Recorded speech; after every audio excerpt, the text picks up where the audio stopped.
an effective platform for global coordination, and why it's worked well, and ideas about things that that we could keep growing in. And then we're going to hear specifically about the situation in Ethiopia.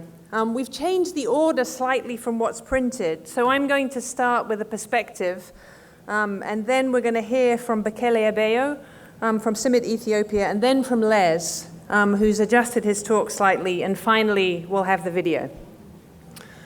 So I'm going to give Sarah, Evanja, and Ronnie asked me if I would give a perspective on the BORLAG Global Rust Initiative, and why we think it's been an effective platform for global coordination.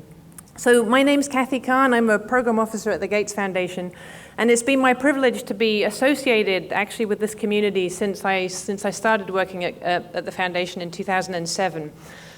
So it's been a wonderful thing to be involved with and to learn from and with all of you. Now, I just want to give credit for this talk. Sarah, Evanja, and Linda McCandless actually prepared a lot of the slides. So this is very much a co-presentation from the three of us. So I guess the question in my mind is, when we think about the BGRI, what's working and how do we keep growing and improving? So we thought it would be nice just to talk about some examples of what we see that's working well, to encourage us all and to think about ways that we can keep growing. So how many of you were here at the BORLAG Global Rust Initiative meeting in China in 2012? How many people were here then? So great. So many of you may remember that this farmer, Mrs. Makeda Mohammed from Ethiopia, came and joined a farmer panel. It was quite an electrifying session because I think it was her first time out of Ethiopia, and it was great to have the farmer perspective. And I think one of the reasons that we see the BGRI as being so successful is because we're focused on a problem that really matters. We're focused on a problem that really matters to farmers who depend on agriculture and on wheat production for their livelihoods. So we're working on something that's important, and we're focused on solving a problem that matters to important people. Now, how many folks were here in 2005? So when this was launched? So we have, I can see Rick, Robert, I know Ruth Wanyera was here, Dr. Badada, of course William Waguri, and so back in 2005, just from a historical perspective, this was when a group got together with Dr. Borlag to sound the alarm on global rust.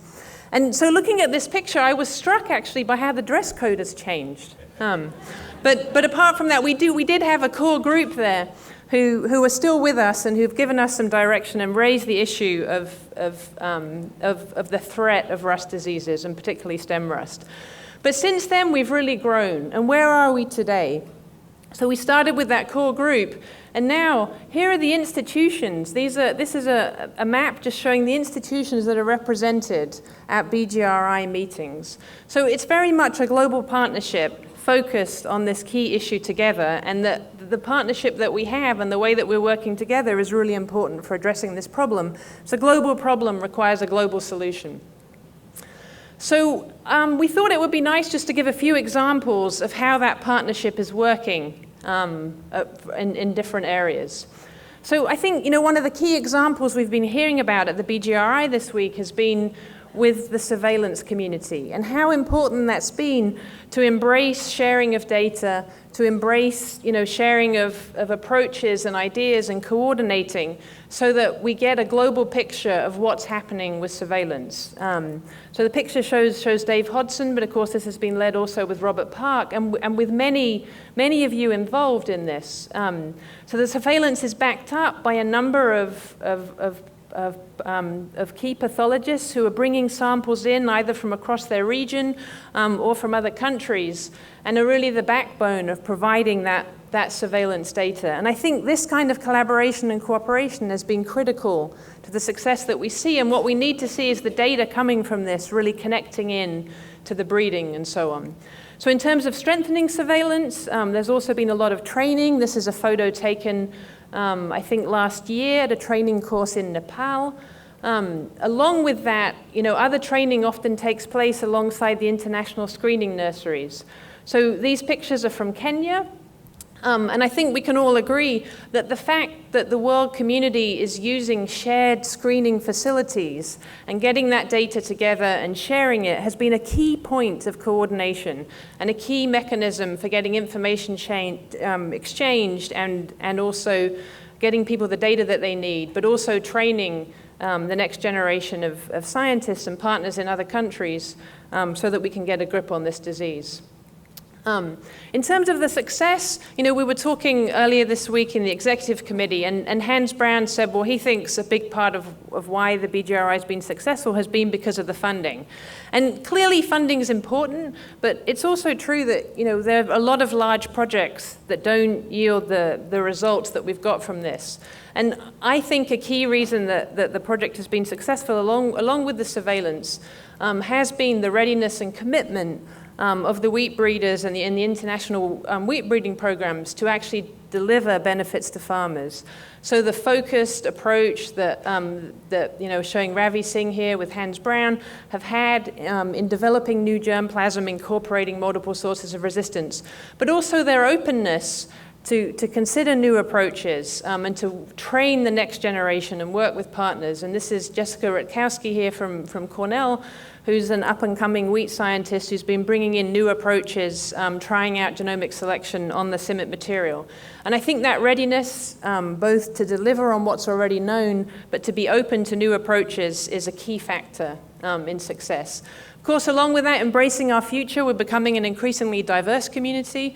It's been great to have these Women in Triticum awardees. These are the awardees, I think, this picture was taken at CIMMYT a year ago, training, and having new people get on board and be open to be involved in the wheat community, I think is another key facet, another example of success. Similarly, the mentorship that takes place, this is Mike Pumphrey at Washington State with Geminesh, who was visiting, and just the opportunities that abound through the community for mentorship, for learning from each other, from trying new approaches.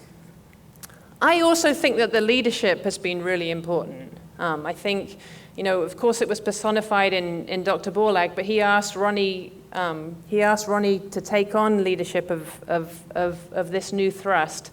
And that's been really important in welcoming people in and encouraging folks to work together effectively. Alongside that, I wanted to give a shout out to Sarah, who's not with us. She sent me this picture that was taken, I think, 2 years ago when she was in Obregon.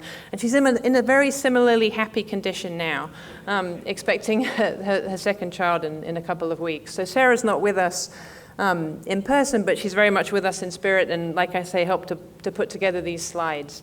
And so I think another key reason from my perspective for why things are going well has been the leadership and the management that we've had very ably through the Cornell Office of International Programs in the College of Agriculture and Life Sciences.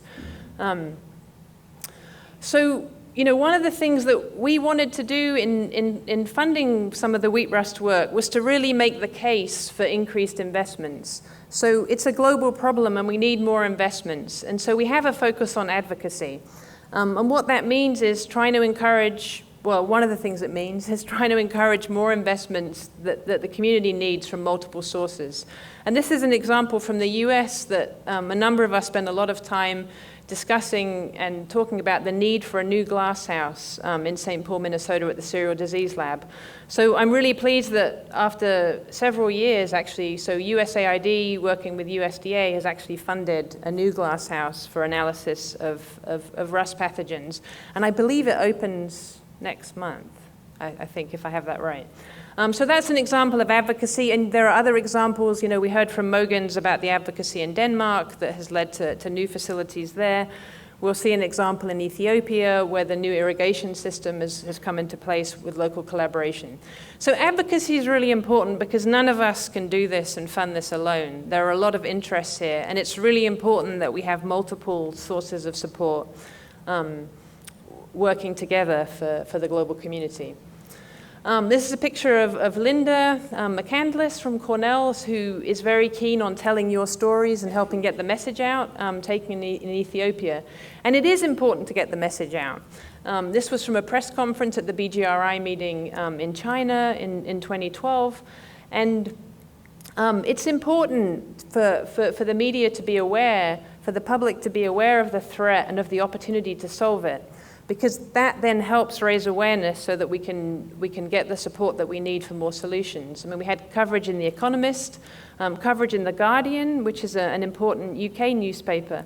And it was through reading coverage here that colleagues at the UK Department for International Development actually became much more interested in the threat of rust, and then subsequently made a large investment and co-funded the grant.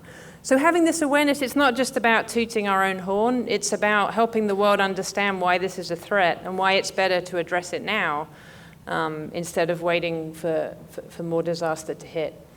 There's also been really nice coverage in the scientific media. We were really happy to see Indu Sharma featured on the cover of Science, as well as rust as an example. And I think this was the issue that had Phil Pardy's article in.